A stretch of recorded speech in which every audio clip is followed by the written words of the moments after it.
तो आज हमारा पार्ट 2 है न्यूबर्न के रिगार्डिंग जो इम्पोर्टेंट एमसीक्यूज़ हम आरआरपी और दूसरे एग्ज़ाम्स के लिए प्रिपेयर कर रहे हैं, मतलब डिस्कशन कर रहे हैं। तो ये होगा हमारा part 2 of the newborn important MCQs. So last class I hope सबको समझ में आया होगा, कोई डाउट नहीं होना चाहिए। स्टिल अगर कोई डाउट है तो मुझे मैसेज कर सकते हो या फिर पूछ सकते हो ड्यूरिंग द लाइव क्लास। तो आज हम डिस्कशन करेंगे कुछ और इम्पोर्टेंट एमसीक्यूज़। ठीक है, रेडी हो क्या? रेडी हो? Yes sir. चलिए, यस सर। तो पहला वाला क्वेश्चन है, ऐसा ऑलरेडी एक बार क्वेश्चन पूछा है ये वाला पैटर्न पे और इम्पोर्टेंट है। ये वाला पैटर्न है कि अगर स्कोर तुम्हें मतलब आसस ये जो क्वेश्चन दिया गया है वहाँ से तुम्हें स्कोरिंग करना होगा, अगर स्कोर कितना होगा करके। ठीक है, तो क्वेश्चन क्या है समझ लेते हैं। You are assessing 1 minute Apgar score. ठीक है, जैसे ही बच्चा पैदा हुआ हम अबगर स्कोर कब देखते हैं? After delivery of the baby 1 minute में देखते हैं और उसके बाद 5 मिनट्स। ठीक है, तो तुम क्या देख रहे हो? जैसे ही बच्चा पैदा हुआ आफ्टर बर्थ, जैसे ही 1 मिनट हुआ हम अबगर स्कोर देख रहे हैं। ठीक है, द 1 मिनट अबगर स्कोर। तो यहाँ पे देखा हमने, क्या देखा? हमने देखा कि हार्ट रेट जो है वो कितना है? 101 है। ठीक है, हार्ट रेट कितना है? 101 है। Heart rate is 101। ठीक है, cyanotic body and extremities, no response to stimulation, no flexion of the extremities and a strong cry. What is your patient's Apgar score?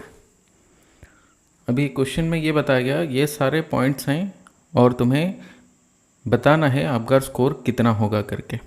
ठीक है, क्या ये स्कोर 4 होगा, 6 होगा, 3 होगा या 2 होगा? जो भी मैं क्वेश्चंस यहाँ पे डिस्कशन करके जा रहा हूँ ना, this are very very important MCQs, और ऐसा वैसा क्वेश्चन में लेके नहीं आ रहा, पूरा छानबीन करके जो इम्पोर्टेंट है। और एडवांस लेवल का जो MCQs पूछा जाता है वो सारे डिफ़िकल्ट MCQs में लेके आ रहा हूँ। ऐसे नहीं कि ऐसे वैसे क्वेश्चन लेके आ गया और तुम्हें आसानी से जो समझ में आ जाएगा वैसा वाला क्वेश्चन तो तुम्हें भी पता है, कोई भी बुक से तुम पढ़ लोगे। लेकिन ऐसा क्वेश्चन जो चैलेंजिंग है और तुम्हें हर चीज़ को याद रखना चाहिए, जैसे अपगर स्कोर सारे बच्चों को पता है कि 0, 1, 2 स्कोरिंग होता है, इसमें 0 to 10 होता है स्कोरिंग, 0 होता है मिनिमम, 10 होता है मैक्सिमम। ये है पैरामीटर, अपगर स्कोर के हिसाब से 5 पैरामीटर्स हैं: appearance, pulse, grimace, activity and respiration. तो ये सारे जो पैरामीटर्स हैं इतना पता होगा, लेकिन अंदर वाला चीज़ को लेके ये क्वेश्चन पूछ लिया तो हर चीज़ को हमें बारीकी से समझना पड़ेगा, याद रखना पड़ेगा। ऐसा नहीं कि पूरा सुपरफिशियली देख के चले गए, ऐसा नहीं है। ठीक है, हर चीज़ कुछ ना कुछ तो मैं नया लेके आता हूँ हर क्लास में, तो आज भी नया लेके और थोड़ा चैलेंजिंग क्वेश्चन लेके आया हूँ। तो सारा क्वेश्चन जो भी हम पढ़ेंगे पूरा चैलेंजिंग रहेगा और तुम्हें बेहतर ढंग से और आसानी के साथ मैं बताऊँगा कि कैसे याद रखेंगे और कैसे इसको हम स्कोरिंग कर पाएंगे। ठीक है, तो अभी के लिए बस बताओ ये स्कोर कितना होगा? Option D, Apgar 2। मतलब 4 होगा, 6 होगा, 3 होगा या 2 होगा? 2। 2 कैसे हो सकता है बताओ? 4 होगा। हार्ट रेट तो ओवर 100 हाँ, तो बीट्स वो पर तो एक ही मिनट। पैरामीटर हुआ ना, तो अपगर स्कोर में क्या है? 5 पैरामीटर्स हैं। हाँ या ना बोलो? Yes sir. तो तुम क्या बोल रहे यस हो? सर। तुम बोल रहे हो एक ही पैरामीटर को लेके। हाँ या ना? क्या था वो? पल्स। ठीक है ना, Yes, पल्स sir. तुमने देखा कि मोर देन 100 है तो क्या बोल दोगे? तो स्कोर कितना होगा? 2 हो गया। बाकी का क्या? अपीयरेंस का क्या हुआ? ग्रिमेस का क्या है? हाँ या ना बोलो? एक्टिविटी क्या है? तो वो सारे चीज़ों का कितना स्कोर आ जाएगा? वही तो बात है यहाँ पे। जो अपीयरेंस है सियानोटिक माने हाँ, सियानोटिक बॉडी एंड एक्सट्रीमिटीज, इसका मतलब क्या है? वही तो बात हुआ यहाँ पे। Extremity body.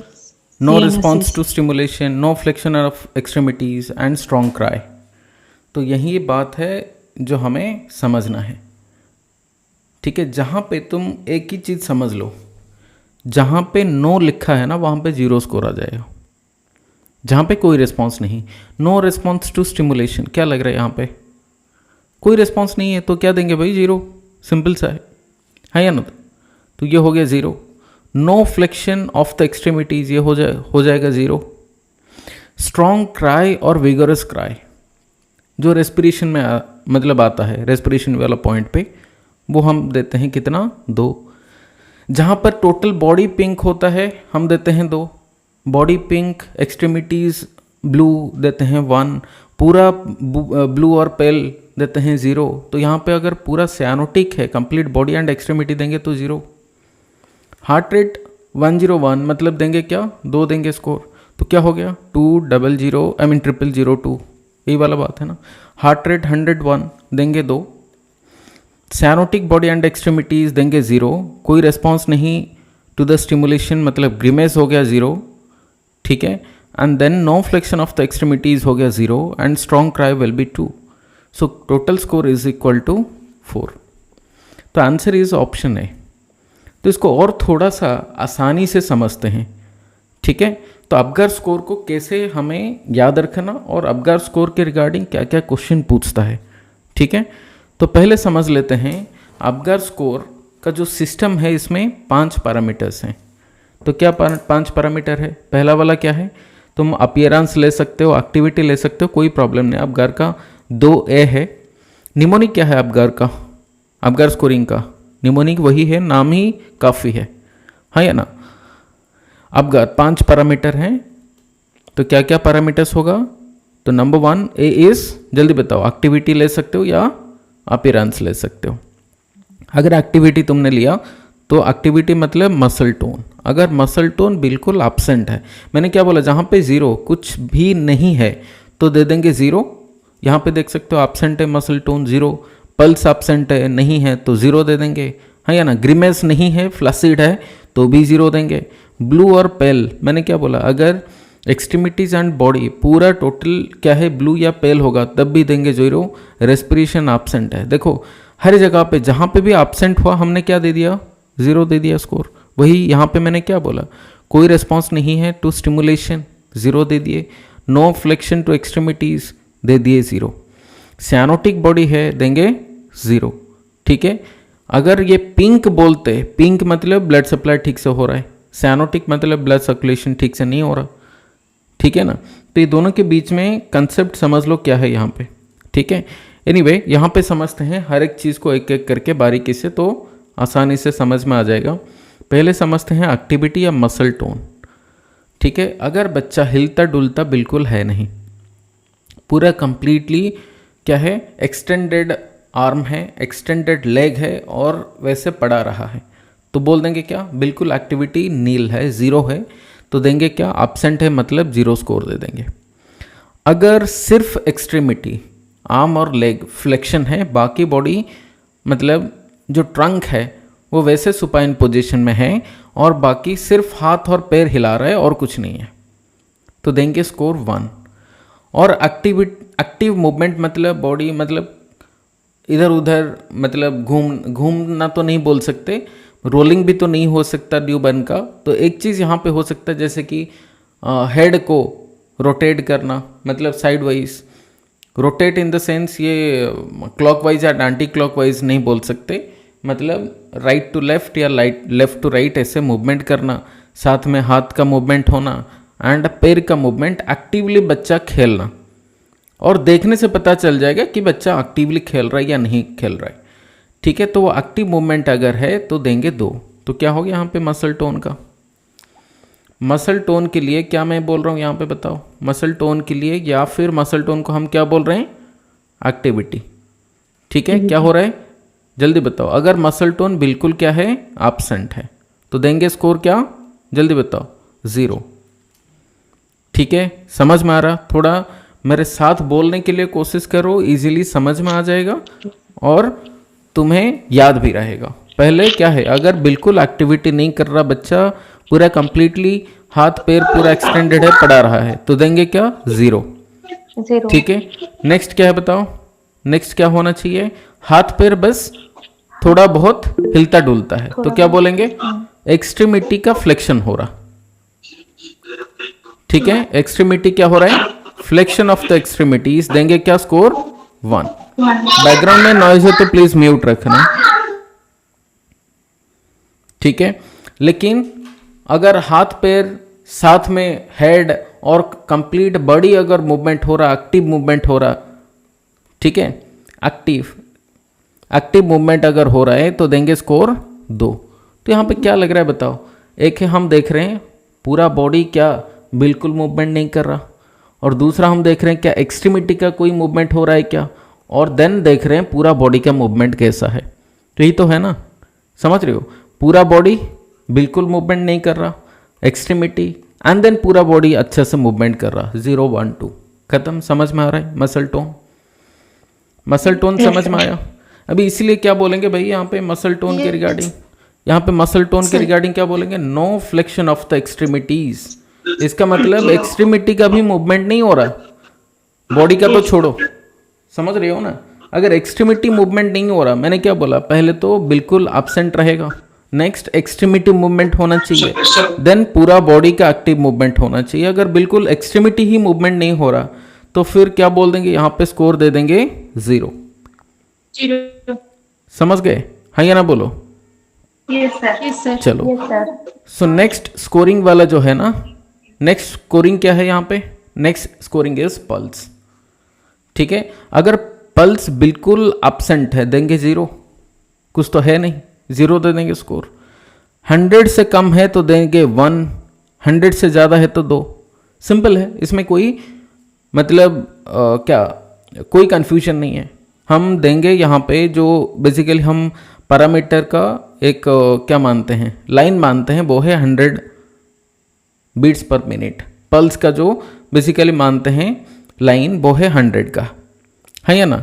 सो टारगेट हम बोलते हैं 100 का होना चाहिए, 100 से ऊपर जाएगा तो देंगे स्कोर 2, बढ़िया है, और 100 से कम है तो देंगे स्कोर 1। समझ गए ना? हाँ या ना बोलो? सो टारगेट कितना है बताओ? यहाँ पे 100 का है। अगर बिल्कुल नहीं है तो 0। मैंने बोला जहाँ पे एब्सेंट है, बिल्कुल नील है, तो वहाँ पे 0 दे देना। ठीक है, तो यहाँ पे हम बेसलाइन को 100 मान के चल रहे हैं। अगर बेसलाइन 100 से ऊपर है तो देंगे 2, कम हो गया तो देंगे 1। ग्रिमेस का मतलब क्या है? ग्रिमेस मतलब तुम क्या करोगे? बच्चे को ना स्टिमुलेट करोगे। स्टिमुलेट करने से बच्चे का क्या होना चाहिए? There should be some kind of response, है या ना? सो यहाँ पे कोई रिफ्लेक्स रेस्पॉन्स होगा, हम इसको बोलते हैं रिफ्लेक्स इरिटेबिलिटी या ग्रिमेस बोलते हैं। ग्रिमेस का मतलब है तुम बच्चे को स्टिमुलेट करोगे। मान के चलो तुमने क्या किया? बच्चे को छुआ, टच किया, या फिर थोड़ा सा पेन स्टिमुलेशन, पैर को फ्लिकरिंग किया, ठीक है ना? तो वो कंडीशन में बच्चा का रिस्पॉन्स क्या है? ठीक है, मान के चलो पैर में क्या कर रहे हो? फ्लिकरिंग कर रहे हो, फिंगर से फ्लिकरिंग कर रहे हो। समझ में आ रहा है ना जो बोल रहा हूं मैं? समझ में आ रहा है ना? अगर बिल्कुल बच्चा का कोई रिस्पॉन्स नहीं है तो बोलेंगे फ्लैसिड, है या ना? फ्लैसिड मतलब there is no muscle tone, absence of muscle tone को बोलते हैं flaccid, absence of muscle tone. इसका मतलब क्या? इसका मतलब बच्चा पूरा एक्सटेंडेड होके हाथ पैर पूरा ऐसे पड़ा रहा, तुमने स्टिमुलेट दिया, स्टिमुलेशन किया, पर बच्चा का कोई रिस्पॉन्स है नहीं, तो क्या देंगे? स्कोर 0 देंगे। ठीक है ना? वही बात यहाँ पे है। क्या बात है यहाँ पे? तुमने क्या? No response to stimulation. इसका मतलब क्या? The baby is in flaccid condition, हाँ या ना बोलो? फ्लैसिड है तो हाथ पैर क्या है? एक्सटेंडेड है। एक्सटेंडेड, एक्सटेंडेड क्या? एक्सट्रीमिटीज, एक्सट्रीमिटीज एक्सटेंडेड है, कोई मूवमेंट नहीं है, तो बोल देंगे क्या? फ्लैसिड। समझ में आया? समझ में आया? स्कोर देंगे क्या? 0। There is some flexion of the extremities. मैं बार बार बोल रहा हूँ, अगर बैकग्राउंड में नॉइज है तो बिल्कुल म्यूट करके रखो, या फिर वहाँ से थोड़ा दूर चलो जहाँ पे तुम्हें स्टडी का एनवायरनमेंट हो। अगर बैकग्राउंड से कुछ ऐसे चीज़ें आवाज़ आ रहा है तो तुम्हें दिक्कत होगा समझने में, और सुनने में भी दिक्कत होगा, तो पहले वहाँ से हट जाओ जहाँ से बैकग्राउंड से नॉइज आ रहा है। सम फ्लेक्शन ऑफ द एक्सट्रीमिटीज़ का मतलब क्या, मैं यहाँ पे हर बार बोल रहा हूँ।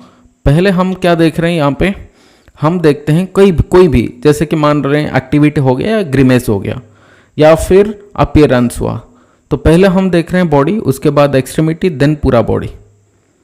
ठीक है, तो यहाँ पे क्या देख रहे हैं, पहले पूरा बॉडी में क्या रेस्पॉन्स है, बिल्कुल एब्सेंट है। ग्रिमेस में देख लिए पूरा बॉडी फ्लासिड है, कोई रेस्पॉन्स नहीं हो रहा।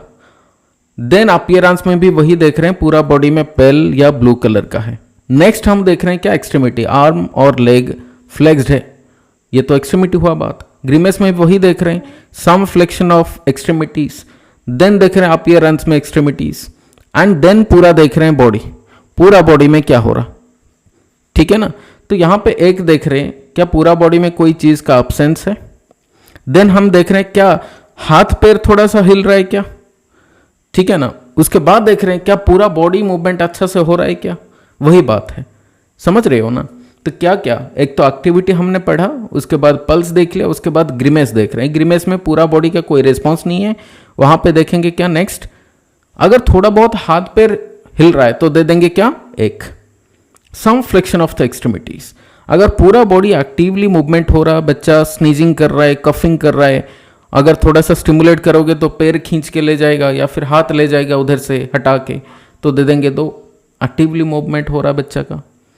अपीयरेंस में क्या देखेंगे, स्किन कलर, मतलब अगर पूरा बॉडी ब्लू कलर का है या पेल कलर का है, देंगे स्कोर 0। अगर बॉडी पिंक है लेकिन एक्सट्रीमिटी ब्लू है तो देंगे score 1। Body pink extremity blue देंगे स्कोर 1। कंप्लीट पिंक देंगे क्या, जल्दी बताओ, 2। ठीक है ना। फॉर एग्जाम्पल मान के चल रहे हैं, अगर पूरा बॉडी, जो कि पूरा बॉडी मान के चल रहे हैं जो कि ब्लू कलर का होगा, पूरा बॉडी अगर ऐसे ब्लू कलर का है including the hands and everything, अगर पूरा बॉडी अगर ब्लू कलर का है तो देंगे कितना, स्कोर 0। समझ रहे हो क्या, Yes, sir. समझ रहे हो। अगर मान के चलो अगर बॉडी पिंक है, हाँ बॉडी पिंक है और एक्सट्रीमिटी क्या है, ब्लू कलर का, तो कैसे होगा। पिंक तो मेरे पास है नहीं कलर, मैं यहाँ पे ये वाला कलर बना देता हूँ, रेड। ठीक है, तो बॉडी क्या होगा, बॉडी होगा रेड कलर का या पिंक कलर का, पिंक कलर का होगा, लेकिन जो एक्सट्रीमिटी है, extremity will be blue in colour. ठीक है ना, ब्लू कलर का होगा क्या, एक्सट्रीमिटीज, तो ये होगा क्या, स्कोर 1। समझ गए। अगर पूरा बॉडी एंड एक्सट्रीमिटीज, यहां पे बना रहा हूं मैं, अगर पूरा बॉडी एंड एक्सट्रीमिटीज पूरा पिंक कलर का है, then will say this is very good, blood circulation बहुत अच्छा से हो रहा है, and will give it the score 2। ठीक है ना, यहाँ पे 0, यहाँ पे 1 एंड यहाँ पे स्कोर 2। समझ में आ रहा है क्या, समझ में आ रहा है क्या। देन रेस्पिरेशन अगर बिल्कुल एब्सेंट है तो देंगे 0। मैंने बोला कोई भी चीज़ एब्सेंट है तो 0 दे देंगे। स्लो और इरेगुलर और थोड़ा बहुत हो रहा, रेस्पिरेशन देंगे 1। और अच्छा से रो रहा है बच्चा, विगोरसली अच्छा से रो रहा है तो देंगे स्कोर 2। अभी आई थिंक सो थोड़ा बहुत समझ में आ गया होगा। यहाँ पे 1-2 क्वेश्चन जैसे ही हम सॉल्व करेंगे तो आसानी से और भी अच्छा से समझ में आ जाएगा। दोबारा इसको समझते हैं। हार्ट रेट कितना होना चाहिए, हार्ट रेट के लिए क्या है स्कोरिंग बताओ। एक है हार्ट रेट अगर एब्सेंस है तो देंगे स्कोर कितना बताओ, 0। ठीक है, हार्ट रेट यहाँ पे कितना है बताओ, 101, तो देंगे क्या बताओ, 2 देंगे, स्कोर 2। हाँ या ना। लेस देन 100 होता तो हम देते क्या, 1, स्कोर 1। ग्रेटर देन 100 तो हम देंगे क्या, स्कोर 2। स्कोर 2। ठीक है, वेरी गुड। अभी क्या हो गया, पहला वाला 2 हो गया यहाँ पे। Cyanotic body and extremity, body दो और एक्सट्रीमिटी दोनों क्या है, ब्लू कलर का है। ठीक है, तो अपीयरेंस यहाँ पे जो स्किन कलर का है ना, तो क्या है, पहला वाला क्या है, अगर पूरा बॉडी क्या है, ब्लू और पेल कलर का है तो देंगे क्या, 0। ठीक है ना। अगर पिंक बॉडी ब्लू एक्सट्रीमिटी देंगे 1। ठीक है ना। Then whole body and extremity अगर क्या है, हाँ पिंक कलर का है तो देंगे स्कोर 2। समझ गए क्या? तो यहाँ पे क्या देते हैं बताओ, यहाँ पे क्या देंगे बताओ? यहाँ पे देंगे 0। साइनोटिक बॉडी एंड एक्सट्रीमिटी देंगे score 0। No response to stimulation मतलब ये क्या है? ग्रिमेस है या ना? ग्रिमेस में क्या करते हैं हम लोग? स्टिमुलेट करते हैं, देखते हैं बच्चा का क्या रिस्पॉन्स है। अगर बिल्कुल रिस्पॉन्स नहीं तो देंगे 0। अगर थोड़ा हाथ पैर हिला रहा है तो देंगे 1। अगर पूरा बॉडी हिल रहा है तो देंगे 2। नहीं, पूरा बॉडी हिल रहा है तो देंगे 2। बस हाथ पैर हिला रहा है तो देंगे 1। समझ गए? तो ग्रिमेस वाला पॉइंट है। No flexion on extremities, no flexion of the extremities, ये वाला पॉइंट कहां से आ रहा? एक्टिविटी, हाँ या ना? तो एक्टिविटी में मैंने क्या बोला था? एक्टिविटी में बिल्कुल अगर एब्सेंट है तो देंगे 0, हाँ या ना? अगर एक्टिविटी क्या हो रहा है? सम फ्लेक्शन ऑफ द एक्सट्रीमिटीज तो देंगे क्या? 1, हाँ या ना? अगर पूरा बच्चा एक्टिव है तो देंगे 2। हाँ, मतलब एक्सट्रीमिटीज बॉडी पूरा अगर अच्छा से मूवमेंट हो रहा, एक्टिवली बच्चा खेल रहा है तो देंगे 2। तो यहाँ पे क्या बोल रहा है? No flexion of the extremities, flexion नहीं हो रहा एक्सट्रीमिटीज का तो क्या होगा? 0 देंगे, हाँ या ना? बोलो 0। स्ट्रॉन्ग क्राई जो कि रेस्पिरेशन का बात है, रेस्पिरेशन मैंने क्या बोला था? बिल्कुल एब्सेंट है रेस्पिरेशन, देंगे 0, हाँ या ना? ये वाला पॉइंट क्या है? रेस्पिरेशन का, ठीक है ना? रेस्पिरेशन का क्या पॉइंट है बताओ? अगर बिल्कुल एब्सेंट है रेस्पिरेशन देते हैं 0। स्लो और इरेगुलर, हाँ या ना? तो देंगे 1। अगर विगोरस क्राई और एक्टिवली यहाँ पे देंगे 2। यहाँ पे क्या स्ट्रॉन्ग क्राई और विगोरस क्राई है, देंगे क्या बताओ? 2 ही देंगे। तो यहाँ पे स्कोरिंग क्या हो गया? स्कोरिंग हो गया 2 0 0 0 2, ये वाला हुआ ना? यस। तो स्कोर क्या हो गया यहाँ पे? अगर 4 ही होगा। 4।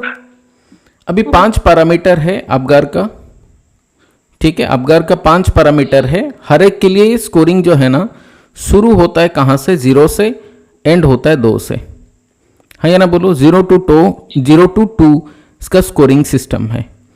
तो जो मिनिमम स्कोरिंग होगा इसका 0 होगा, जो मैक्सिमम स्कोर होगा ये 10 होगा। समझ में आ रहा है क्या? समझ में आ रहा है क्या? सो 0 होगा minimum score and maximum score is 10। समझ गए? अगर हमने पूरा जो मिला के अभी यहाँ पे अबगार स्कोर हमने देखा कि ये 4 ही है, यहां से क्या पता चलेगा हमें? ठीक है ना? अगर स्कोर आता है 0 to 3 के बीच में बोलते हैं सीवियरली डिप्रेस्ड, सीवियरली डिप्रेस्ड, ठीक है ना? Severely depressed. अगर 4 से 6 के बीच में आ रहा तो बोलेंगे मॉडरेटली डिप्रेस्ड, मॉडरेटली डिप्रेस्ड, ठीक है? अगर 7 से 10 के बीच में आ रहा तो एक्सीलेंट, एक्सीलेंट कंडीशन, बच्चे का कोई प्रॉब्लम नहीं है, ठीक है ना? अगर 4 से 6 के बीच में आ रहा तो यहाँ पे थोड़ा बहुत ऑक्सीजन का रिक्वायरमेंट होगा, हो सकता है सीपीआर का रिक्वायरमेंट हो, लेकिन सीवियरली डिप्रेस्ड अगर 0 to 3 के बीच में है या 4 से कम है, 4 या 4 से कम है, तो हो सकता है कि बच्चे को ना पूरा ऑक्सीजन का, वेंटिलेटर का सपोर्ट चाहिए, या फिर और कोई मतलब बेस्ड ऑन की क्या कंडीशन है बच्चे का उसके हिसाब से पूरा सपोर्ट, लाइफ सपोर्ट चाहिए बच्चे को, ठीक है? तो यहाँ पे अबगार स्कोर को हम और थोड़ा सा बारीकी से समझेंगे। पहले ये समझना पड़ेगा कि अबगार स्कोर को डेवलप कौन किया था? Developed by, who developed the Apgar score? Answer is Virginia, Virginia Apgar. क्या क्या? वर्जीनिया अबगार इन 1952, ठीक है? 1952 को वर्जीनिया अबगार ने ये अबगार स्कोर डेवलप किया था। अभी इसका एक इंपॉर्टेंट पॉइंट है जो एग्जाम में तुम्हें क्वेश्चन पूछेगा, वो है टाइमिंग ऑफ यूज। कब हम इसको यूज करते हैं? तो मैंने बोला पहले हम क्या यूज करते हैं, जैसे ही बच्चा पैदा हुआ at 1 minute we are using it, second we are using at the 5 minute, ठीक है? जैसे ही बच्चा पैदा हुआ 1 मिनट में हम इसको देखते हैं, 1 मिनट हुआ हम देखते हैं बच्चे का अबगार स्कोर कितना है। क्यों देखते हैं वो बात है, ये इंपॉर्टेंट है। हर चीज़ को हमें यहाँ पे रेशनल के साथ अगर समझेंगे तो अच्छा से हमें याद रहेगा। तो 1 मिनट अपगार स्कोर का क्या मतलब है? तो 1 मिनट में क्या होगा, हम देखते हैं कि बच्चे का स्टेटस क्या है। तो 1 मिनट में बच्चे का स्टेटस क्यों देखना भाई? क्योंकि बच्चा बर्थ कैनाल से बाहर आया हुआ है। अभी बच्चे का क्या प्रॉब्लम हो सकता है during the time of birth, ठीक है ना। बर्थ के टाइम जैसे ही बच्चा आ रहा है बर्थ कैनाल से, हो सकता है बच्चे का ना जो मेकोनियम एस्पिरेशन हो गया हो, या फिर during the time of birth हो सकता है कि लंग्स के अंदर कुछ प्रॉब्लम हुआ हो, पानी जम गया हो, हाँ या ना, जो कि हमें सक्शन करके निकालना पड़े। समझ गए? तो इसीलिए 1 मिनट अपगार स्कोर में हम ये देखते हैं कि क्या जो बच्चा बर्थ कैनाल से बाहर आया हुआ है वो स्ट्रेस को वो झेल पाया है या नहीं, ठीक है ना। क्या वो टॉलरेट कर पाया बर्थिंग प्रोसेस को या नहीं। तो 1 मिनट अपगार स्कोर में वो देखते हैं, ठीक है ना। So we are looking at how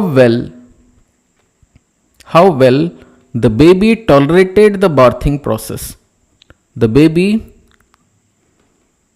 tolerated the birthing process, ठीक है। लेकिन दोबारा फिर 5 मिनट में क्यों देखेंगे भाई? ठीक है, तो 5 मिनट में क्या हो जाएगा, ठीक है। जो बाकी 4 मिनट है, तो 1 मिनट क्या हो गया, हम तो बेसिकली क्या अम्बिलिकल कॉर्ड कट नहीं किए हैं वहां तक, ठीक है ना। तो अम्बिलिकल कॉर्ड जैसे ही काट लिया 1 मिनट के बाद, तो हमने जो बाकी जो 4 मिनट है हम क्या देखेंगे कि अम्बिलिकल कॉर्ड काटने के बाद क्या बच्चा जो एक्सटर्नल एनवायरनमेंट है यहाँ पे वो ठीक से सांस ले पा रहा, क्या हार्ट उसका अच्छा से काम कर रहा है या नहीं, ठीक है ना। वो हम जान पाएंगे अगर 5 मिनट में दोबारा करते हैं। समझ गए? तो यहाँ पे देखेंगे जो मदर्स यूट्रस के बाहर, ठीक है ना, बच्चा कैसा अडप्ट कर रहा है एनवायरनमेंट के साथ। समझ रहे हो ना, हाँ या ना बोलो? समझ में आ रहा है क्या? So how the baby is doing outside the mother's uterus, how well the baby is doing outside the mother's uterus, ठीक है।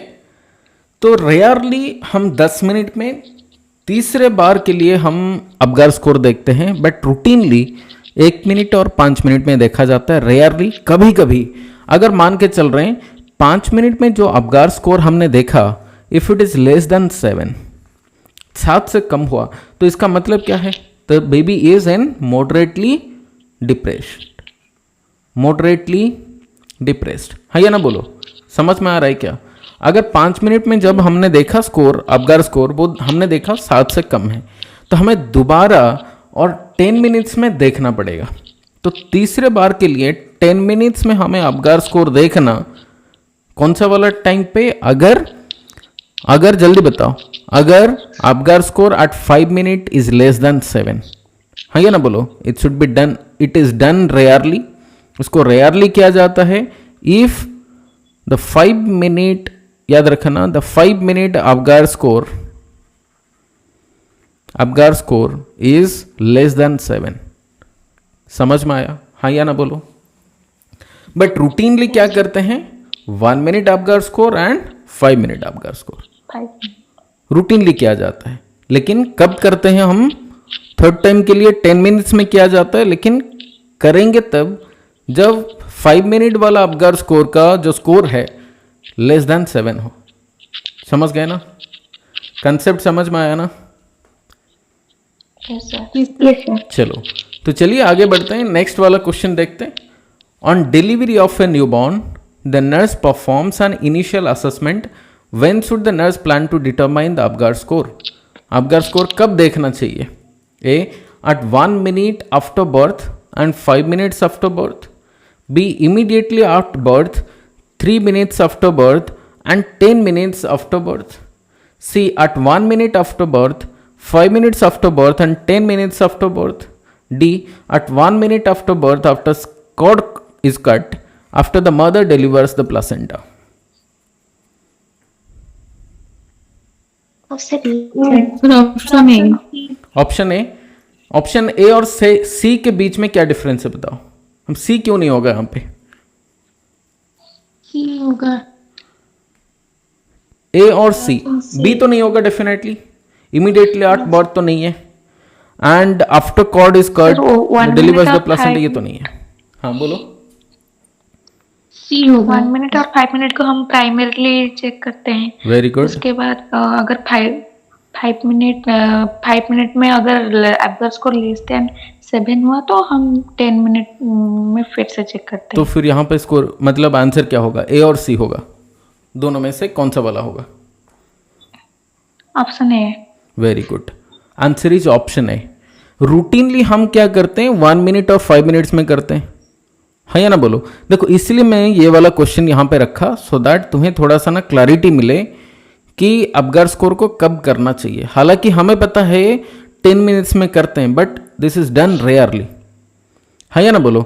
रेयरली किया जाता है। अगर 5 मिनट वाला अबगार स्कोर हमें मिला लेस देन 7, पर हर बार तो नहीं करते ना, है ना? बोलो। सो यहाँ पे इनिशियल असेसमेंट के लिए हम 1 मिनट और 5 मिनट में करेंगे। फिर अगर हमें लगा कुछ गड़बड़ है तो then will go for the 10 minute Apgar score. समझ गए ना? Yes, sir. चलो, तो यहाँ पे आंसर इज ऑप्शन ए।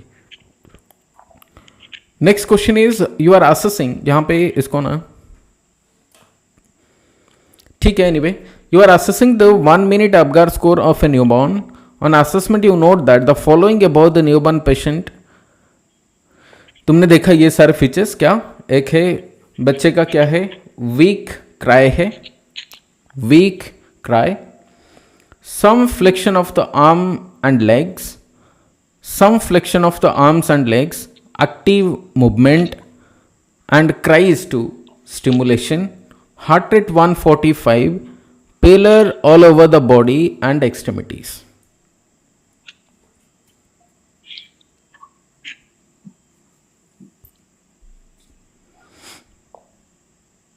ठीक है, तो एक एक करके समझ लो यहाँ पे क्या स्कोरिंग होगा।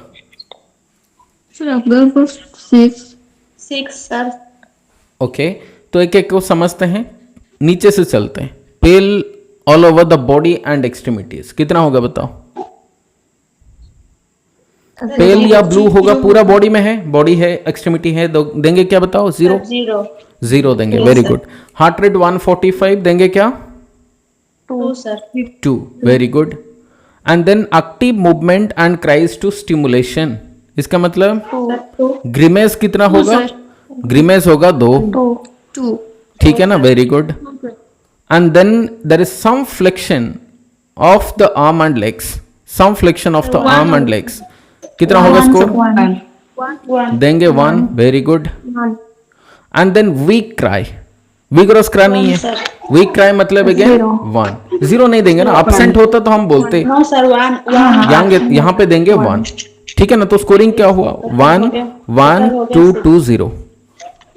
ठीक है ना? तो क्या हो गया स्कोर? 6 हो गया। तो answer is option D. Got it? समझ में आया कंसेप्ट? चलो, तो यहाँ पे अबगार स्कोर क्यों यूज किया जाता है? स्कोरिंग क्या, हर चीज को यहाँ पे देखो, मैंने क्या बोला? चैलेंजिंग है, मतलब तुम्हें स्कोरिंग करना है।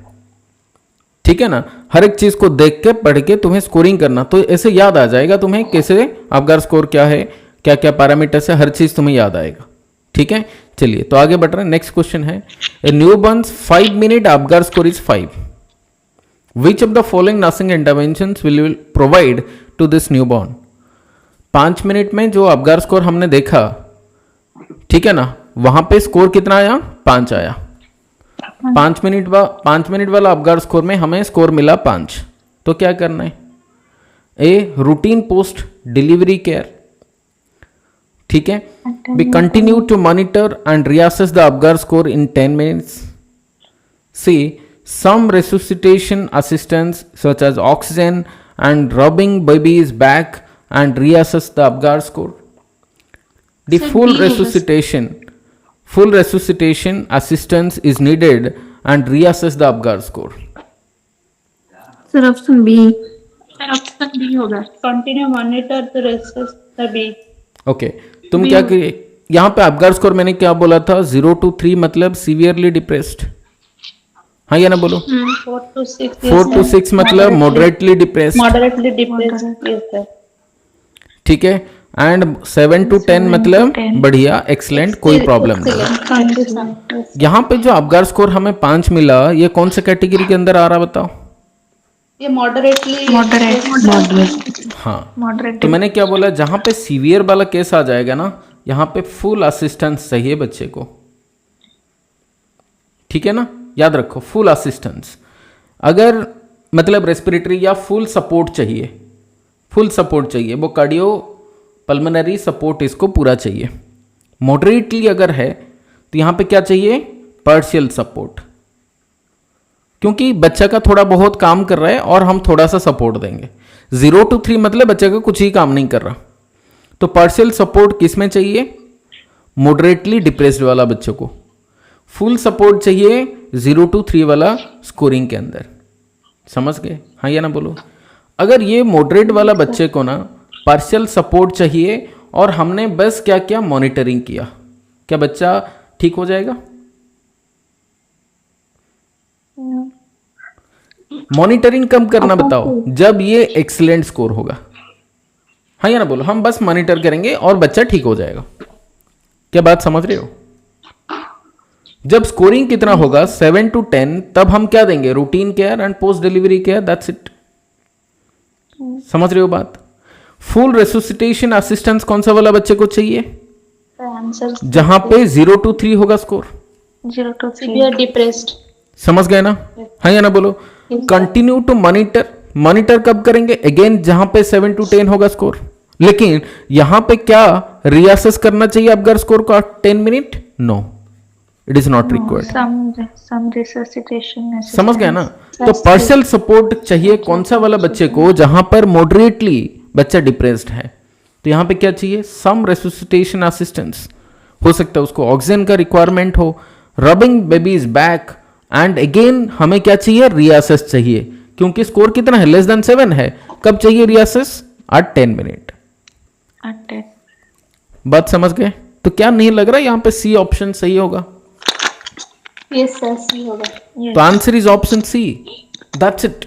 समझ गए ना, बात पूरा क्लियर है, हमें बस समझना है चीज यहां पे क्या पूछा है, समझ गए ना, बात पूरा क्लियर है यहां पे। और देखो तुम्हें ना ये थोड़ा कंफ्यूजिंग लग रहा होगा, जैसे बी सी डी के बीच में ना कंफ्यूजन लग रहा होगा, वैसे वाला क्वेश्चन है, चैलेंजिंग है और हमें थोड़ा समझना पड़ेगा, ठीक है। क्या ये समझ में आ गया अपगार स्कोर के रिगार्डिंग? क्या कंसेप्ट समझ में आया, ये वाला क्वेश्चन समझ में आया? चलो आगे बढ़ रहे हैं, नेक्स्ट वाला क्वेश्चन यहां पे again regarding Apgar score. Newborn's 1 minute Apgar score is 8। कितना है बताओ अपगार स्कोर? 8 है, right. Which of the following nursing interventions will you provide to this newborn? यहां पे क्या नर्सिंग इंटरवेंशन दोगे? A, routine post delivery care, b full resuscitation assistance is needed and reassess the Apgar score, c continue to monitor and reassess the Apgar score in 10 minutes, D some resuscitation assistance such as oxygen चाहिए बच्चे को। Sir, option A. यहाँ पे yes yes, full resuscitation assistance is needed and reassess the Apgar score, जहां पे scoring क्या होगा, 0 to 3 होगा, हाँ या ना बोलो। Yes, sir. सम रेसुसिटेशन असिस्टेंस कौन सा वाला बच्चों को चाहिए, स्कोरिंग क्या होना चाहिए, 4 to 6. 4 to 6, वेरी गुड, मतलब मॉडरेटली डिप्रेस्ड वाला बच्चा, हाँ या ना बोलो। Continue to monitor and reassess the Apgar score, ये वाला तो होगा ही नहीं कोई भी बच्चे में, हाँ या ना बोलो। No. सेंटेंस ही गलत है, हम रियासेस नहीं करते, जब मॉनिटरिंग करते हैं वो टाइम पे कब होगा, मतलब मॉनिटरिंग तो मतलब बच्चा ठीक होना चाहिए तब मॉनिटरिंग करके छोड़ेंगे, कोई इंटरवेंशन नहीं देते। और वो वाला कंडीशन में फिर क्यों 10 मिनट्स में देखेंगे भाई, 10 मिनट्स में देखना मतलब scoring should be less than 7, हाँ ये ना बोलो। और ऑप्शन ए में क्या बोला गया, routine post delivery care when, background में जहां पे नॉइज है प्लीज म्यूट रखना। रूटीन पोस्ट डिलीवरी केयर किसको देते हैं, जहां पर स्कोरिंग क्या है बताओ, मोर देन 7 ही है या फिर 7 to 10 है, वो केस में हम क्या बोलते हैं, रूटीन पोस्ट डिलीवरी केयर देना है। और यहाँ पे आपका स्कोर कितना है बताओ? 8 है। मतलब क्या? एक्सलेंट, एक्सलेंट कंडीशन, है या ना बोलो? ये सर। तो क्या ये समझ में आ गया कंसेप्ट? Yes sir. चलो very good. Next question, the nurse assisted with the delivery of a newborn. अभी अपगार स्कोर के रिगार्डिंग क्या, अभी नया कंसेप्ट है, नया यहाँ पे कंसेप्ट समझेंगे। अपगार स्कोर के रिगार्डिंग जितना हमें समझना चाहिए उतना एग्जाम में जो भी पूछेगा ना यहीं से पूछेगा, यहाँ से बाहर एक भी क्वेश्चन नहीं आएगा, मैं ये डैम श्योर बोल रहा हूँ। अगर तुम आज अपगार स्कोर करके जा रहे हो ना, पढ़ के गए हो अभी तक, इसका मतलब 100% कोई भी क्वेश्चन आता है अपगार स्कोर से तुम कर पाओगे, 100% श्योर। नेक्स्ट कंसेप्ट समझते हैं यहाँ पे, the nurse assisted with the delivery of a newborn. Which nursing action is most effective in preventing heat loss by evaporation. यहाँ ये जो क्वेश्चन पूछा है, this is related to hypothermia and mechanism of heat loss, दोनों combine करके ये question पूछा है एंड इट्स मैनेजमेंट। ठीक है, तो क्वेश्चन है the nurse assisted with the delivery of a newborn. कोई न्यूबॉर्न का डिलीवरी के मतलब रिलेटेड, आई मीन डिलीवरी के दौरान नर्सिंग ऑफिसर ने असिस्ट किया है।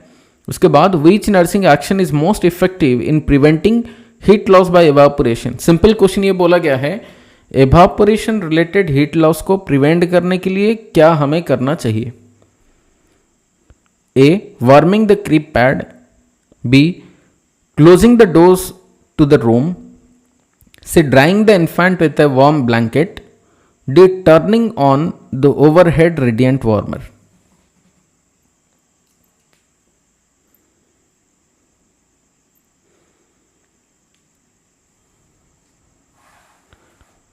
ये हो गया Option D. Next concept. क्या option? Option D. D, turning on the overhead radiant warmer. तो ऐसे करने से एवापोरेशन रिलेटेड हीट लॉस नहीं होगा, ये बोल रहे हो? सर ऑप्शन एवापोरेशन मतलब क्या समझ रहे हो बताओ? एवापोरेशन स्टीम देखे हो? मतलब जैसे हम पानी को बॉयल करते हैं, वहां से क्या स्टीम निकलता है। What is that called? Steam. Steam मतलब क्या? एवापोरेशन, है या ना बोलो? एवापोरेट हो रहा कहां से? फ्लूइड से फ्लूइड टू, जल्दी बताओ, fluid to gas, that is called as what? Evaporation. समझ रहे हो ना बात? फ्लूइड से गैस बनना, इसे क्या बोलते हैं? Evaporation process. क्या समझ में आ रहा है क्या? या फ्लूइड टू वेपर, समझ रहे हो ना? समझ रहे हो बात? हाँ या ना बोलो? जैसे पानी को हम उबालते हैं ना, पानी से क्या आता है? स्टीम निकलता है, उसे क्या बोलते हैं? एवापोरेशन बोलते हैं। वेपर। ठीक है ना, वेपर निकलता है, उसे क्या बोलते हैं? एवापोरेशन बोलते हैं। तो वो बच्चे के ऊपर क्या होना चाहिए? बच्चे के ऊपर अगर पानी है, ठीक है ना, तो बच्चे के ऊपर अगर पानी है और वो पानी अगर क्या हो रहा है? एवापोरेट हो रहा, तो बच्चे का हीट वो स्टीम के थ्रू, वेपर के थ्रू बाहर चला जाएगा। ये कंसेप्ट है। जैसे ही बच्चे का जो बॉडी के ऊपर अगर कुछ पानी लगा है, वो पानी अगर क्या होगा? वेपर होके जाएगा ना, तो बॉडी का जो हीट है वो पानी के ऊपर तो होगा।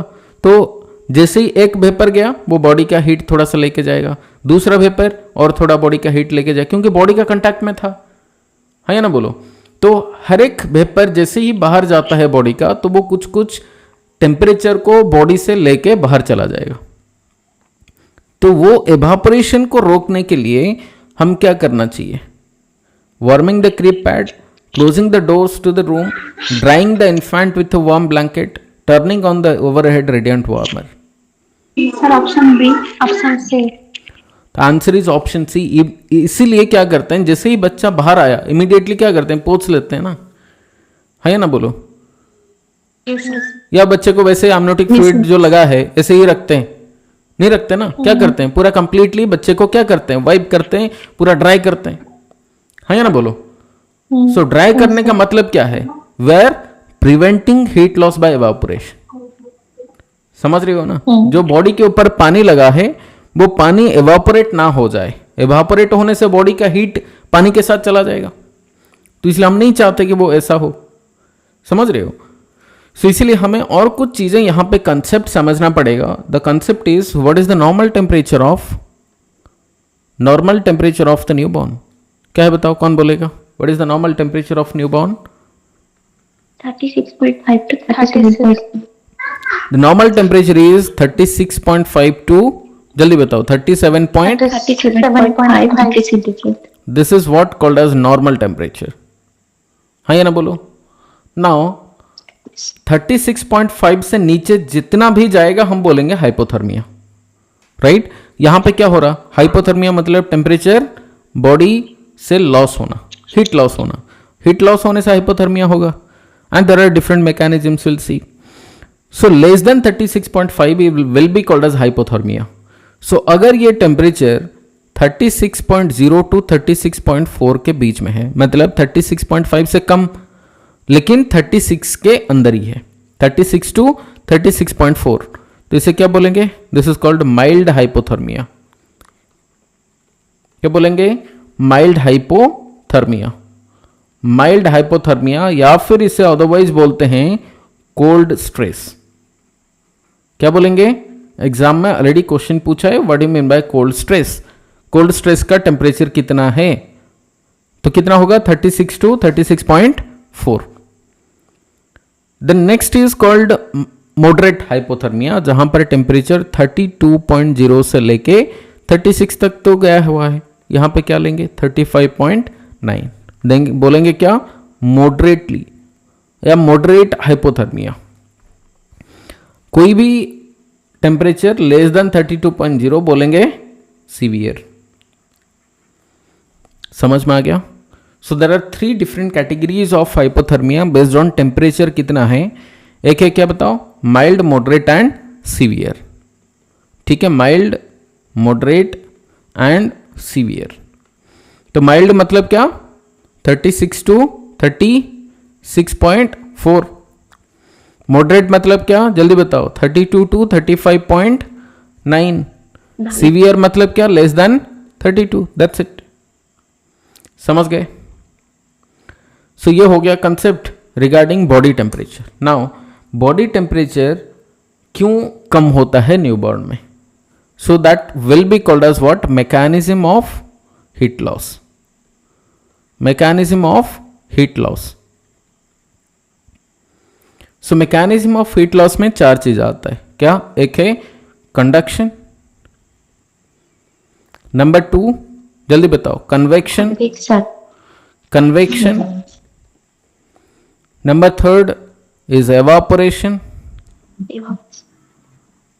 and number 4 called as radiation. Radiation. ठीक है, इसको समझते हैं. तो पहला वाला पिक्चर ए अगर देखोगे, पिक्चर ए अगर देखोगे, this is called as what? Convection. ठीक है. Now picture B. ठीक है, picture B, what is this called? This is called radiation. Picture C called as conduction, and picture D called evaporation. ठीक है, तो समझ लेते हैं हर एक चीज को, एक एक करके समझते हैं.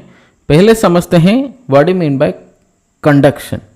कंडक्शन मतलब क्या? यहां पे बच्चे को देख रहे हो ना, यहाँ पे एक नीचे क्या हुआ है, एक कोई भी एक बेस है जहाँ पर बच्चा ने क्या हुआ, बेड का हो सकता है, कोई भी चीज़ का हो सकता है जहाँ पर बच्चा सोया हुआ है.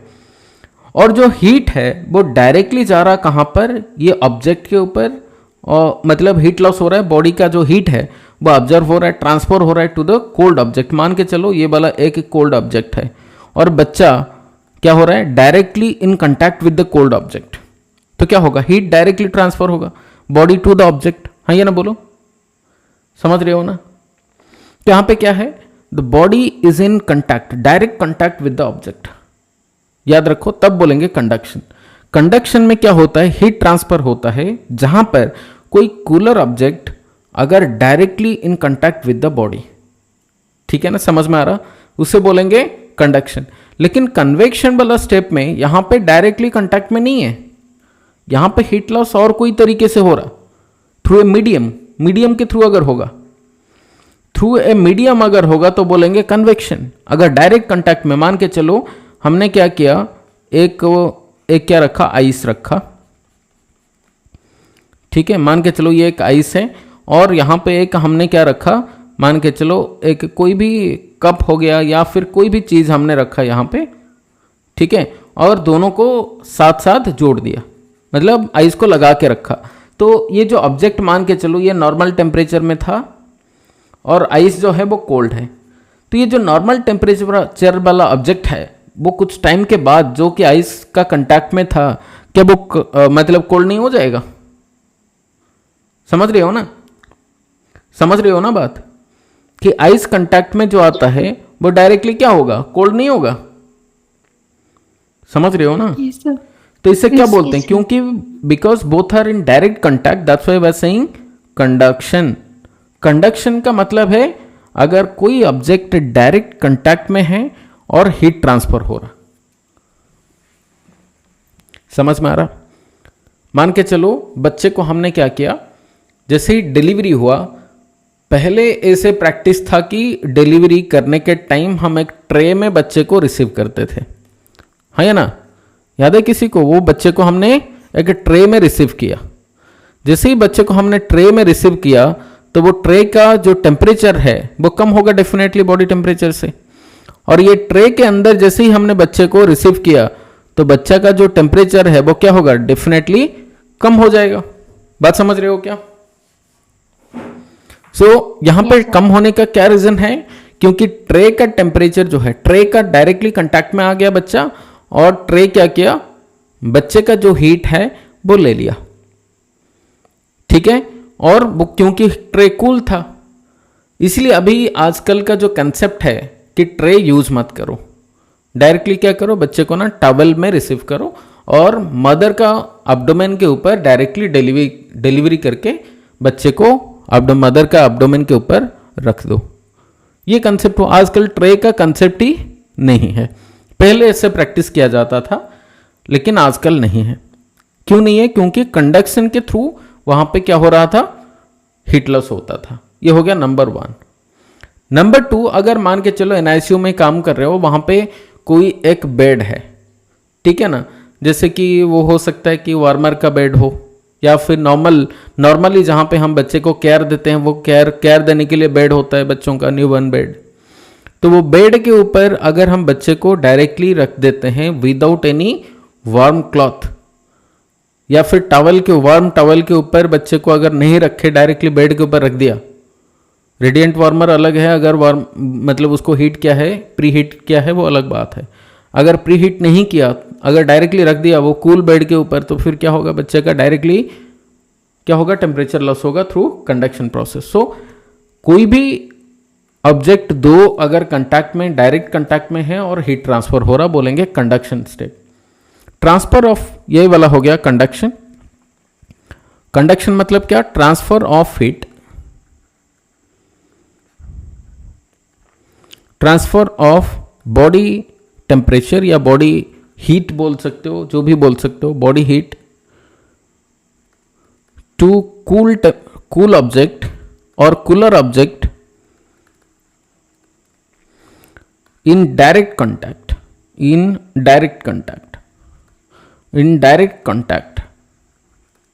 समझ गए? हाँ या ना बोलो, समझ में आ रहा है क्या? इसे बोलेंगे क्या, कंडक्शन। कोई डाउट यहां पे बोलो? No, sir. नेक्स्ट कन्वेक्शन वाला स्टेप में क्या हो रहा, कन्वेक्शन मतलब क्या, यहां पे डायरेक्ट कांटेक्ट में नहीं है, ठीक है। यहां पे क्या हुआ, मान के चलो यहां पे कोई कूल ऑब्जेक्ट है और जो एयर है ऐसे पास करके जा रहा, ये कूल ऑब्जेक्ट के ऊपर ऐसे पास करके जा रहा, और एयर यहां पे क्या हो गया, एयर यहां पे क्या हो गया, कूल हो गया, है ना बोलो। अगर वो कूल वाला एयर बॉडी के ऊपर लगता है तो वो कूल एयर क्या होगा, this will take the temperature, ये टेम्परेचर को लेके चला जाएगा बॉडी का। समझ रहे हो ना बात? तो इसीलिए कोई कूलर ऑब्जेक्ट यहां पे नहीं होना चाहिए, जैसे कि एसी का हवा, या फिर हमने विंटर सीजन में विंडो खोल दिया, डोर खोल दिया, तो बच्चे को क्या होगा, जो ठंडा वाला एयर है वो बाहर से आएगा, बच्चे के ऊपर लगेगा और बच्चा क्या होगा, बच्चे का जो बॉडी है वो ठंडा हो जाएगा। यहां पे डायरेक्ट कांटेक्ट में कोई ऑब्जेक्ट नहीं आया, बल्कि यहां पे जो कूल एयर है एनवायरमेंट का वो सारा टेम्परेचर लेके चला गया। सो यहां पे जो टेम्परेचर ट्रांसफर हुआ that was through a medium, ठीक है ना, through a air, through an air तो नहीं बोल सकते, थ्रू एयर, ठीक है ना। So flow of body temperature और transfer of body temperature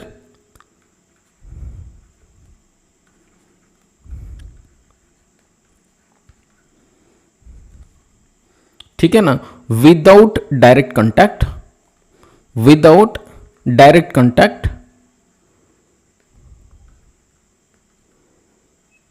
contact but through a medium, but through a medium। यहां पे मीडियम क्या है बताओ, कूल एयर। समझ में आया, हाँ या ना बोलो।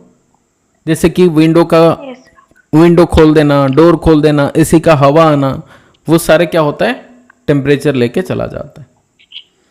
अब यहां पे क्या हुआ, now this step is called as, मान के चलो यहां पे बच्चे के ऊपर पानी है और ये पानी क्या हो रहा, एवापोरेट हो रहा, ठीक है ना। तो loss of heat through conversion of liquid to vapour, through conversion of liquid to vapour, जो कि बेसिकली इसलिए हम बच्चे को क्या करते हैं, ड्राई करते हैं इमीडिएटली, ठीक है। जैसे एमनियोटिक फ्लूइड लगा है, बच्चे को हमने क्या किया, इमीडिएटली ड्राई कर दिया, तो और एवापोरेशन नहीं होगा। Now this is what called as evaporation. Now what is this, the last one called radiation. Radiation का मतलब क्या है, फॉर एग्जाम्पल मान के चलो हम यहां पे खड़े हैं और जो सन है, सन का जो रे है, सन रे जो है हमारा ऊपर आके गिर रहा है, तो हमारा बॉडी क्या होता है, कुछ टाइम के बाद हीट हो जाता है, स्किन थोड़ा क्या लगता है, ज्यादा हीट लगता है या ना, स्किन थोड़ा हॉट लगता है या ना, बोलो समझ में आ रहा है ना। तो जो सन रे है, ये जो सन रे है ये क्या करता है बताओ, ये टेम्परेचर कहां से लेके आ रहा, सन से लेके आ रहा और कहां पे छोड़ रहा है, हमारा बॉडी के ऊपर छोड़ रहा है या ना, बोलो।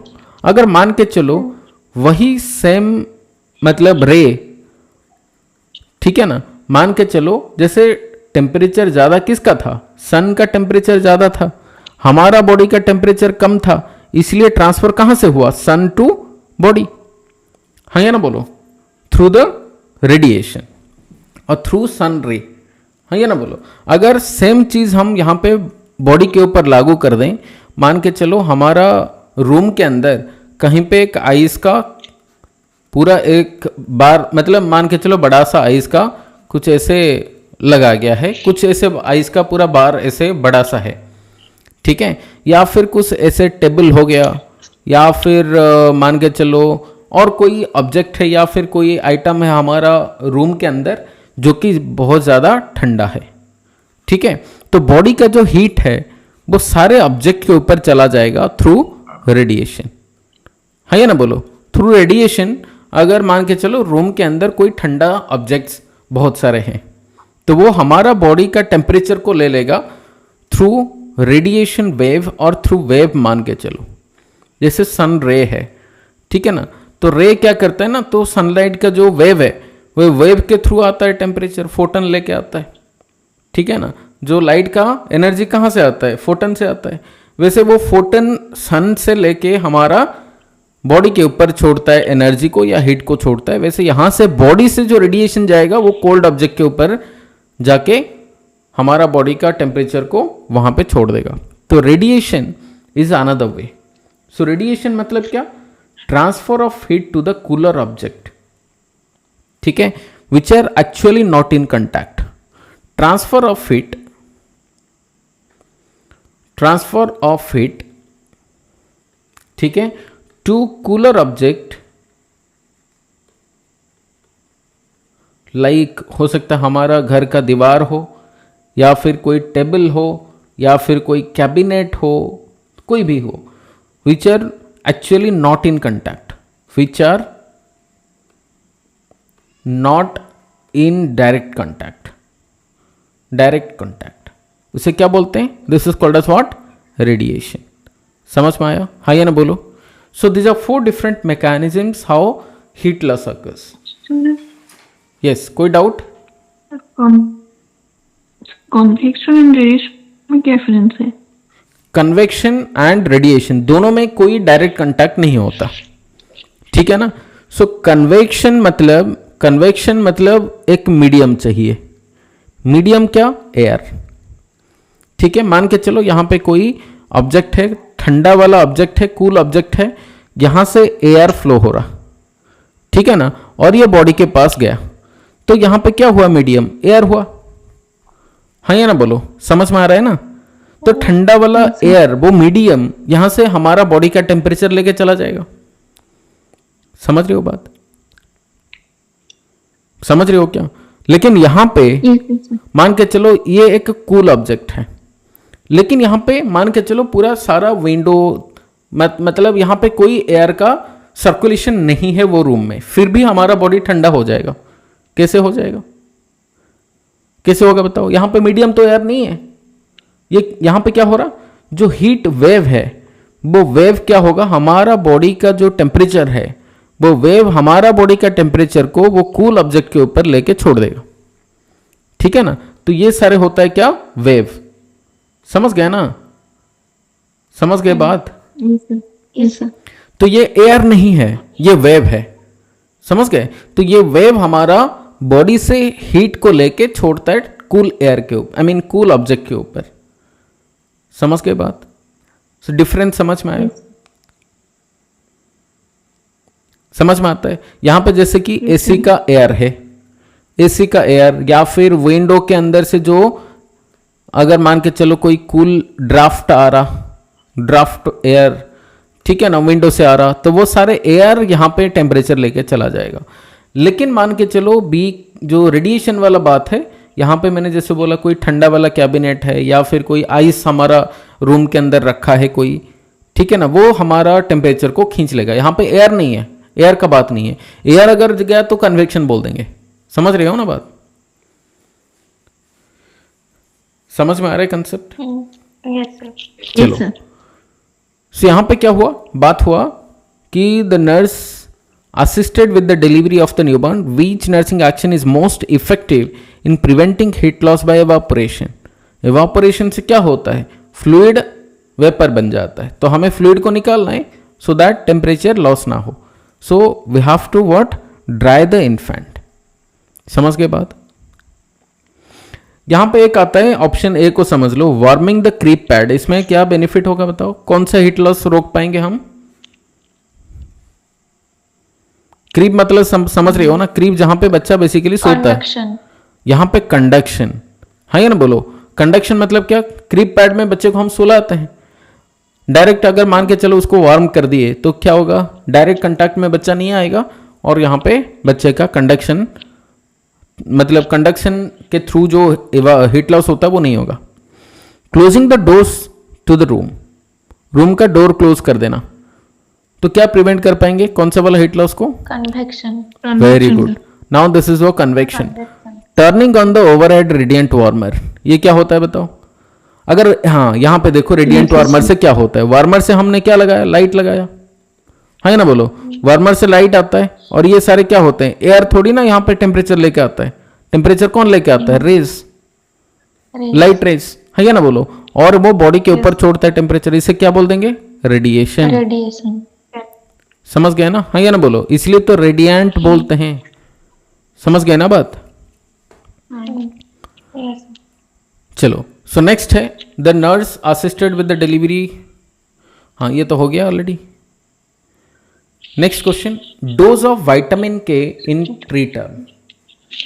प्रीटर्म में विटामिन के का 0.5 mg, 0.5 mg, 1 mg, 1.25 mg, I mean sorry 1.5 mg and 2 mg। 0.5 mg। जल्दी बताओ, प्रीटर्म वाला केस में विटामिन के का डोज क्या है? विटामिन के का पहले बताओ तो क्या क्या वेराइटीज हैं? विटामिन के का क्या क्या वेराइटीज हैं? विटामिन K1 है, विटामिन K2 है एंड विटामिन K3 है। ठीक है, विटामिन के को क्या बोलते हैं? This is called as phytonadione. Phytonadione, ठीक है। एंड K2 को क्या बोलते हैं? मेनाक्विनोन। मेनाक्विनोन, जो कि बेसिकली हमारा जीआई ट्रैक्ट में जो बैक्टीरियाज होते हैं ये बनाते हैं। विटामिन K3 इसे बोलते हैं मेनाडायोन। अब यहां पे जो प्री टर्म को विटामिन के लगेगा वो कौन सा वाला है? K1, K2 या K3?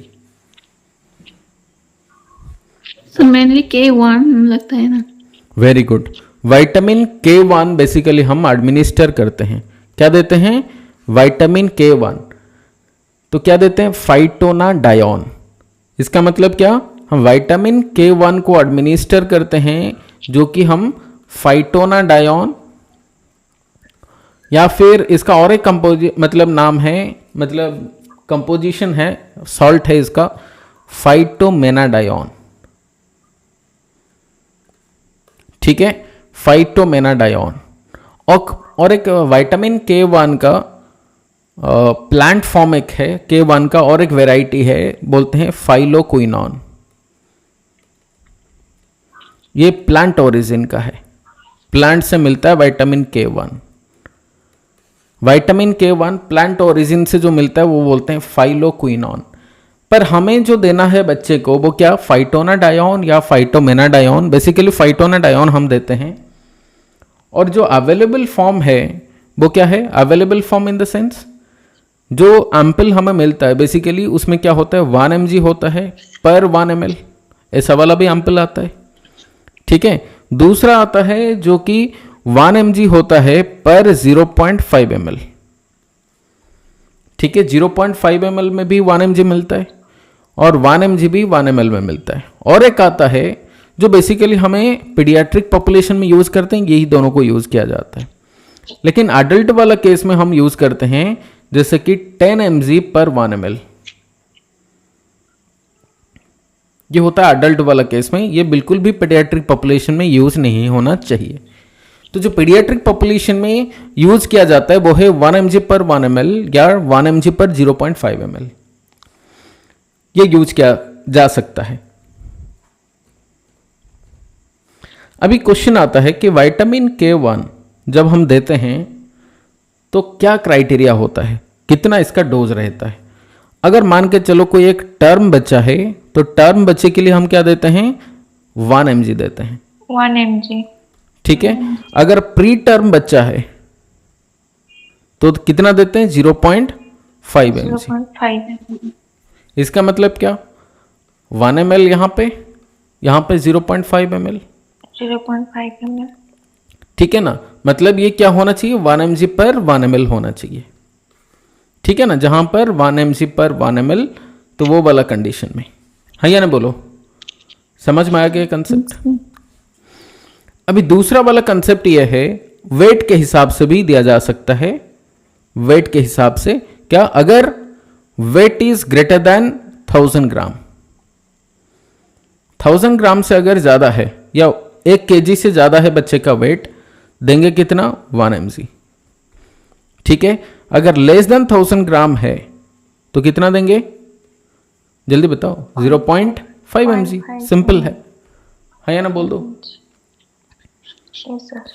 अभी नेक्स्ट वाला कंसेप्ट है, यहां पे डोज हो गया बात, डोज का बात हुआ। अभी क्या देंगे answer? Answer is option a.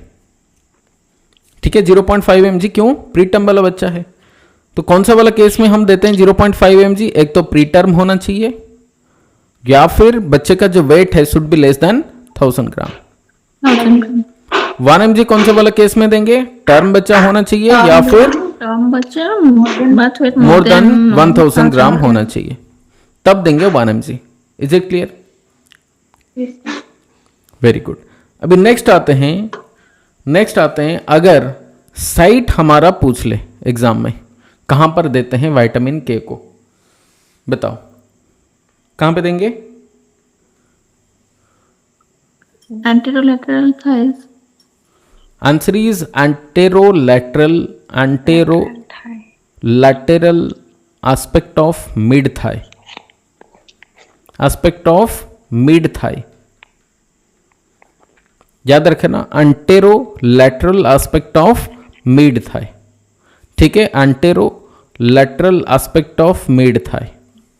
Anterolateral aspect of mid thigh is the site जहां पर हम क्या करते हैं, विटामिन के को K1 को एडमिनिस्टर करते हैं या फाइटोनाडायोन को एडमिनिस्टर करते हैं। तो कौन सा वाला मसल में देते हैं? What is the name of the muscle? Exam में क्वेश्चन पूछ लेगा, what is the name of the muscle? Sartorius. नहीं, वास्टस लैटेरलिस, वास्टस लैटेरलिस। ठीक है, vastus lateralis, vastus lateralis is the muscle जहां पर हम विटामिन K1 को देते हैं। अगर ये पूछ लिया व्हाट इज द रूट, तो रूट क्या होगा? IM, क्योंकि मसल में देते हैं ना, तो इसलिए क्या होगा? IM होगा। समझ गए?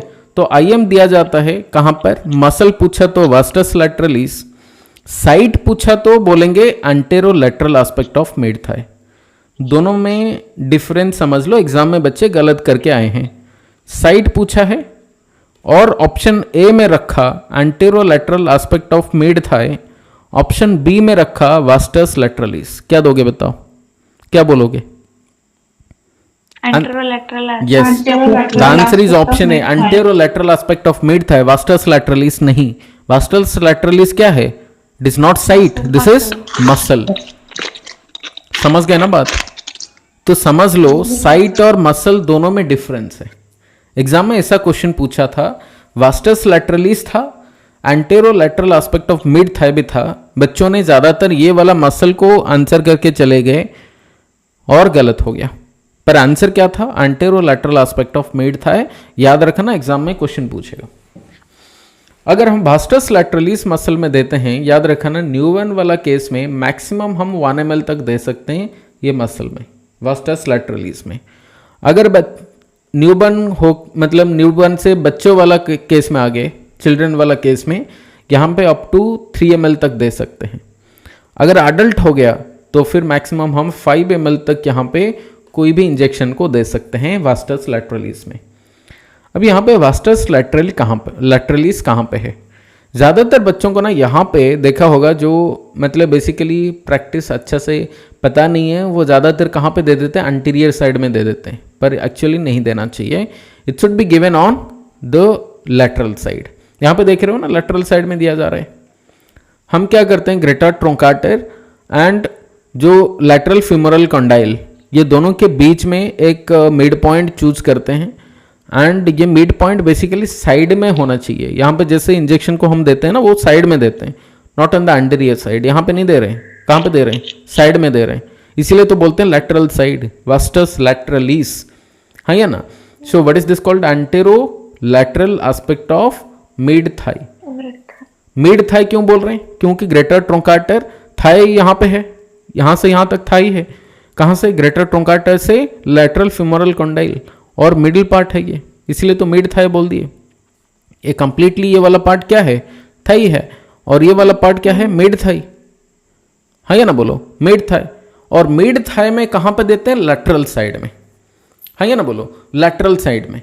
तो लैटरल साइड में याद रखना एंटेरोलैटरल, बैक साइड में तो नहीं दे रहे, एंटीरियर साइड में दे रहे हैं, एंटेरोलैटरल, हाँ या ना बोलो? एंटेरोलैटरल एस्पेक्ट ऑफ मिड थाई, ये समझ लो बात, ठीक है ना? तो लैटरल साइड में देते हैं anterolateral aspect of mid thigh is the site of vitamin K1 injection.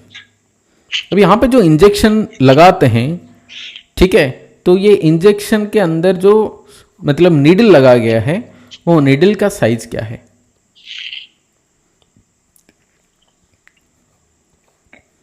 What is the size of this needle? Newborn वाला केस में कौन सा वाला साइज का नीडल यहाँ पे लगा रहे हैं? Answer is 26 gauge. और जो सिरिंज यहां पे लगा गया है, वो सिरिंज का वॉल्यूम कितना है? आंसर इज 1 ml सिरिंज, क्योंकि हमें 1 ml ही चाहिए, है या ना बोलो? तो नीडल है 26 गॉज का और सिरिंज है 1 ml का। समझ गए बात? हाँ या ना बोल दो। Yes sir. Yes, sir. कोई डाउट यहाँ तक? हाँ सर। चलो अभी क्वेश्चन है, सारा तो खेल हमने पढ़ लिया। यहाँ पे विटामिन के को क्यों दिया जाता है? What is the purpose of giving vitamin K1?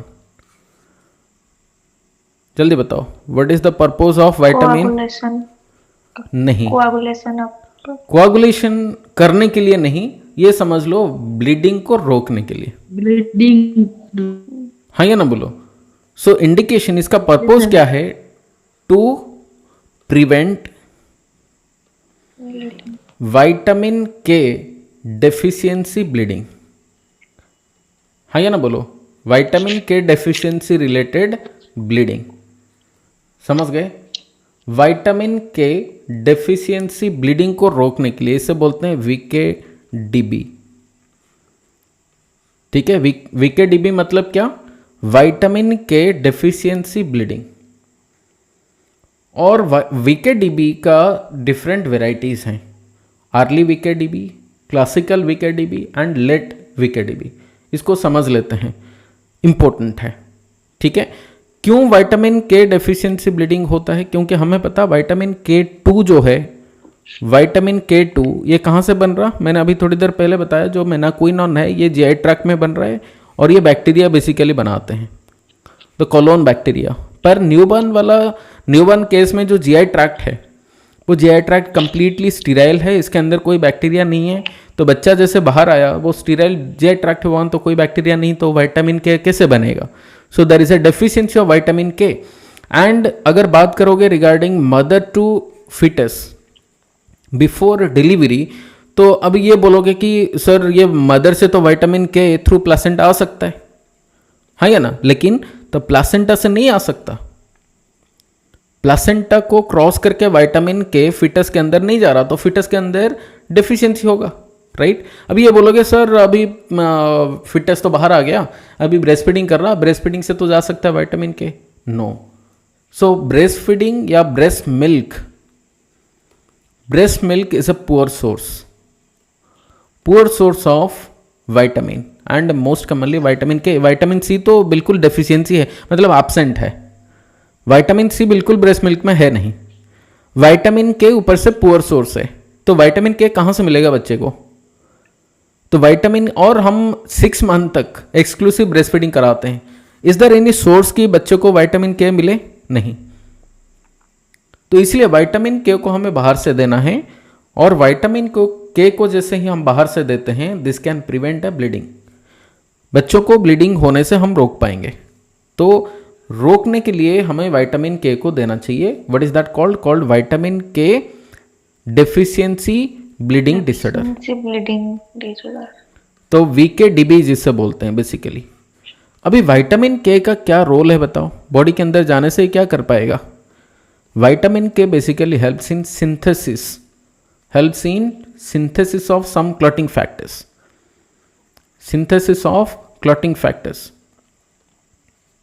Clotting factor को बनाने के लिए विटामिन के हेल्प करता है। कहां पर? लीवर से।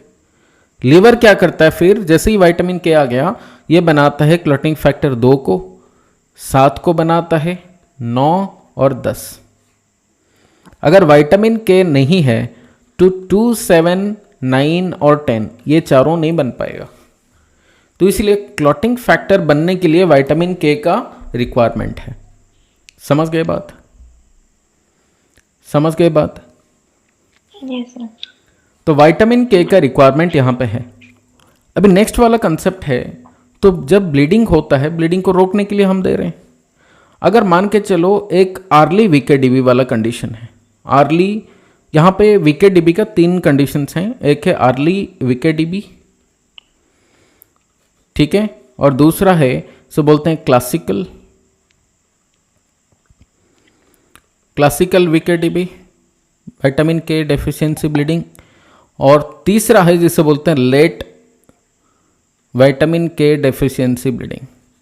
तो ये 3 डिफरेंट कंडीशंस हैं, तीनों को समझते हैं। There are certain time lines you need to know about. तो जो अर्ली VKDB है, यहाँ पे ब्लीडिंग होता है बच्चे का, न्यूबॉर्न का, लेस देन 24 आवर। बच्चा अभी पैदा हुआ, विद इन 1 डे बच्चे का ब्लीडिंग होना शुरू, इसे बोलते हैं early वीकेडीबी, vitamin K deficiency bleeding. अगर ये 24 घंटे के बाद ब्लीडिंग होता है एंड अप टू 1 वीक, हम बोलेंगे classical vitamin K deficiency bleeding. Early वीकेडीबी मतलब क्या? 24 घंटे के अंदर अगर बच्चे का ब्लीडिंग होना शुरू हो गया तो अर्ली वीकेडीबी बोलेंगे। अगर 24 घंटे के बाद लेकिन 1 हफ्ते से पहले अगर ब्लीडिंग हो गया बच्चे का तो बोलेंगे क्लासिकल वीकेडीबी। लेट वीकेडीबी अगर मान के चलो 2 हफ्ते के बाद ही होता है, 2 to 12 वीक्स के बीच में अगर ब्लीडिंग होता है, ठीक है ना, तो बोलेंगे क्या? लेट वीकेडीबी। कंसेप्ट समझ में आ गया? टाइमलाइन समझ में आ रहा है क्या? टाइमलाइन समझ में आ रहा है क्या? जल्दी बताओ। Yes sir.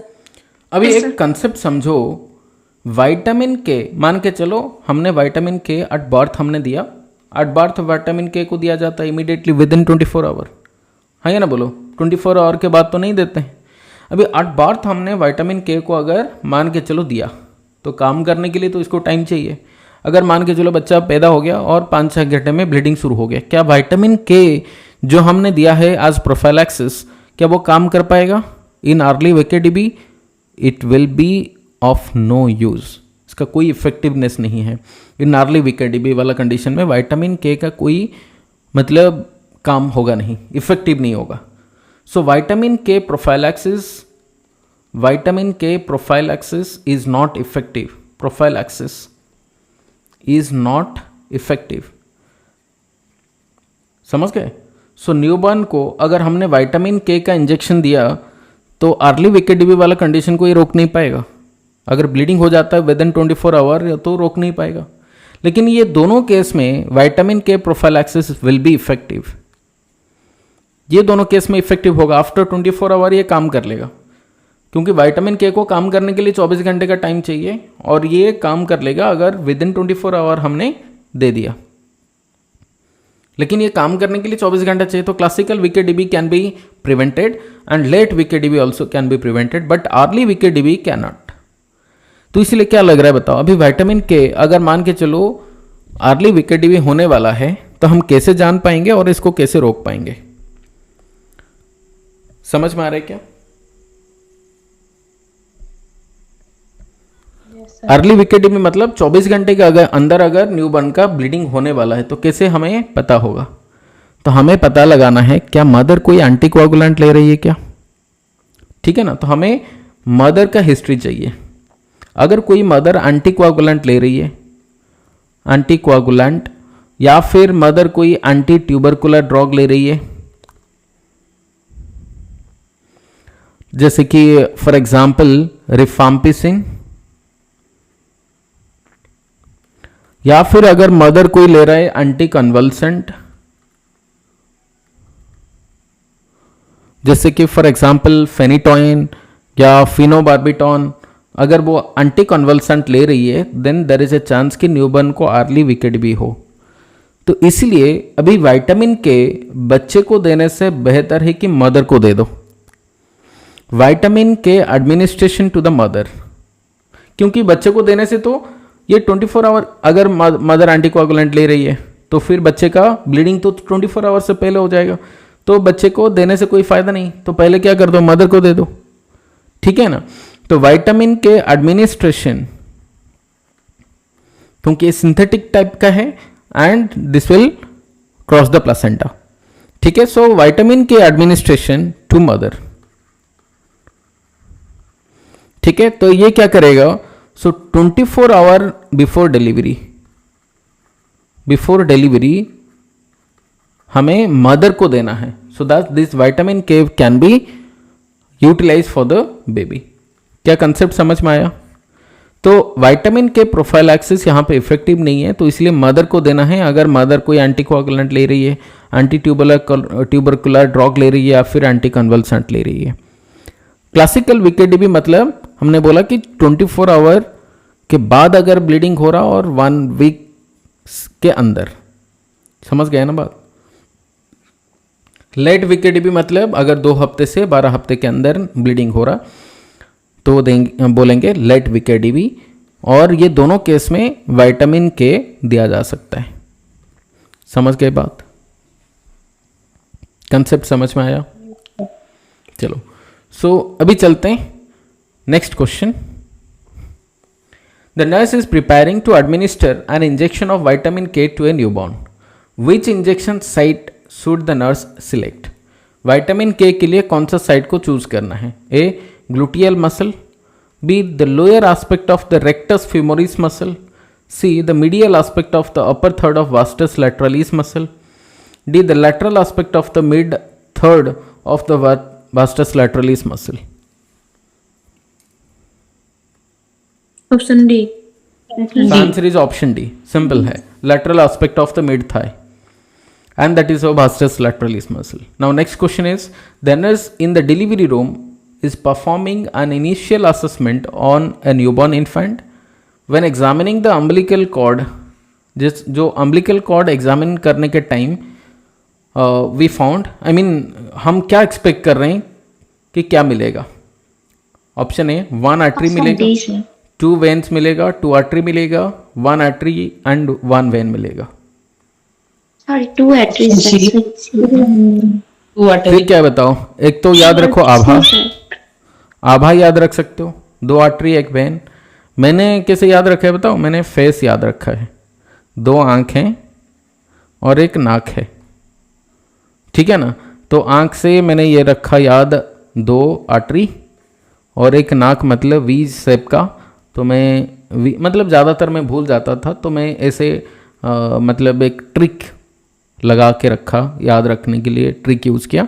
कुछ बच्चे हैं जो याद रखें आभा करके, आभा in the sense 2 artery 1 vein. कोई भी तुम्हें सुइटेबल लगे तो वो याद रख सकते हो। The answer is 2 arteries.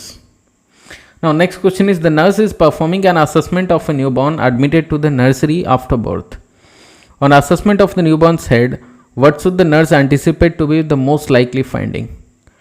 Option A, the depressed anterior fontanelle, a soft and flat anterior fontanelle, C, an anterior fontanelle measuring 1 cm, D, the anterior fontanelle measuring 7 cm.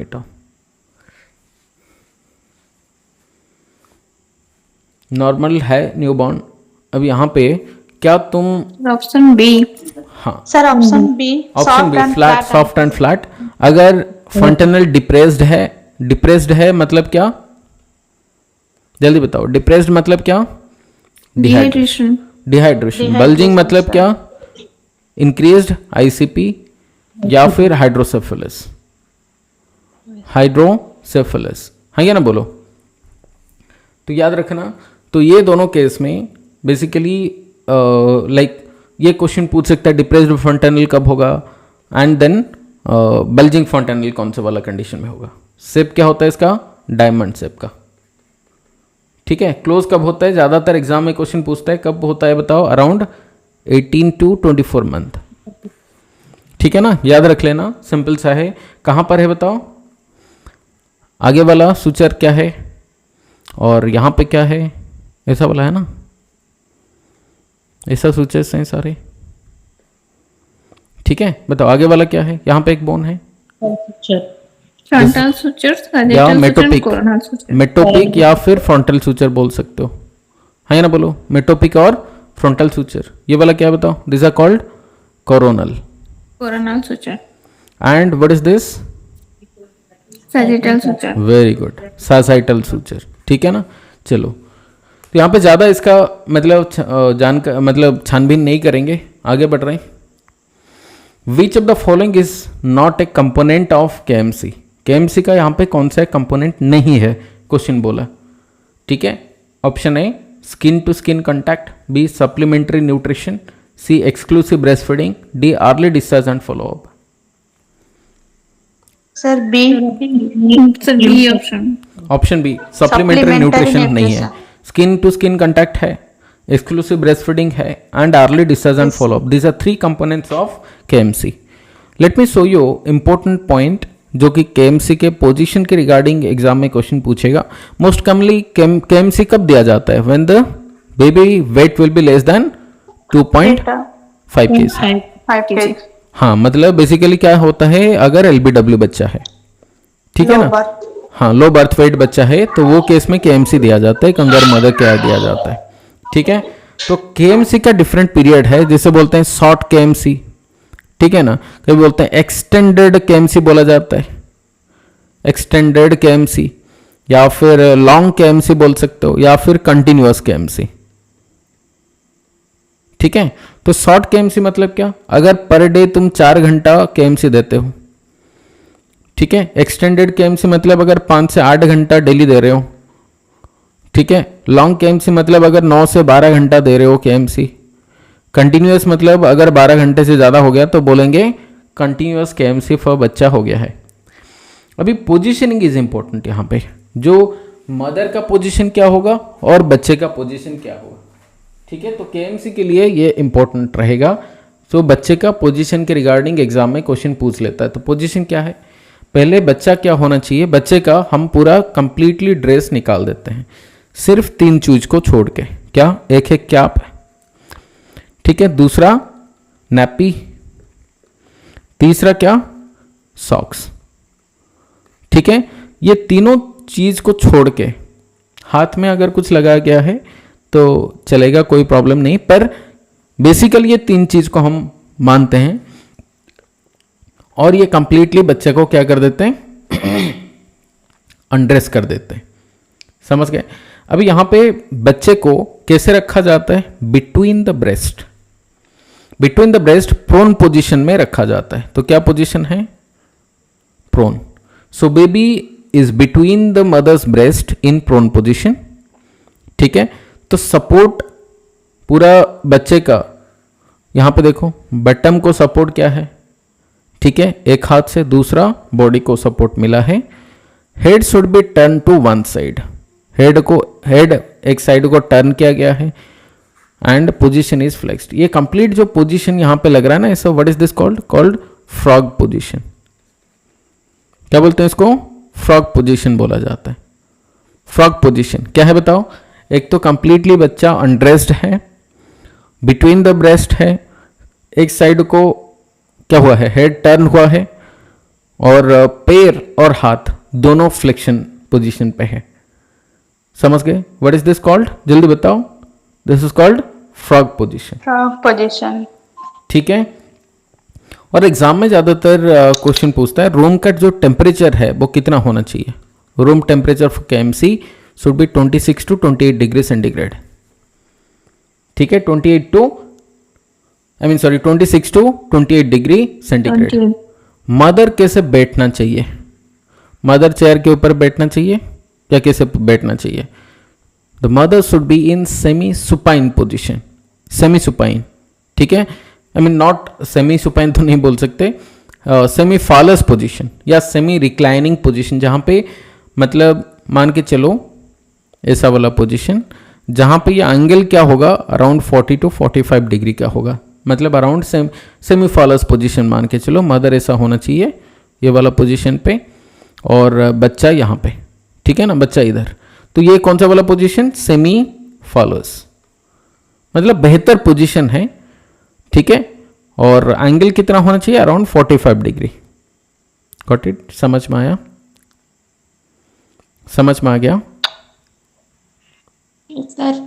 चलो, so this is regarding the KMC. इसमें बहुत सारा benefit मिलता है, बच्चे का weight gain अच्छा होता है एंड ब्रेस्ट फीडिंग का चांसेस ज़्यादा होता है, और मतलब एक बॉन्डिंग अच्छा क्रिएट होता है between the mother and baby, हाँ या ना बोलो। And there is decrease risk of hypothermia, pneumonia होने का जो प्रॉब्लम है वो भी कम हो जाता है। So there are lot of benefit to the baby and as well as benefit to the mother.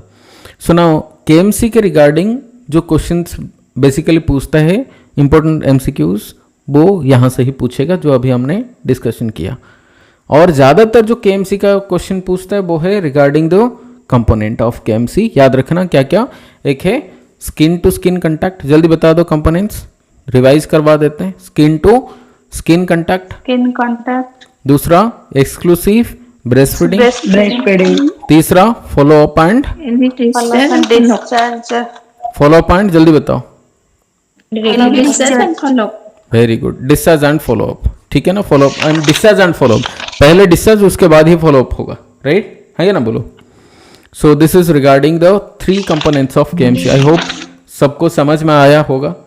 Still अगर कोई डाउट है तो पूछ सकते हो, you can text me in WhatsApp या फिर मुझे लाइव क्लास में नेक्स्ट क्लास में पूछ सकते हो, और बेटर अगर व्हाट्सएप में पूछ लोगे वहाँ पे इमीडिएटली तुम्हारा डाउट क्लियर हो जाएगा, ठीक है।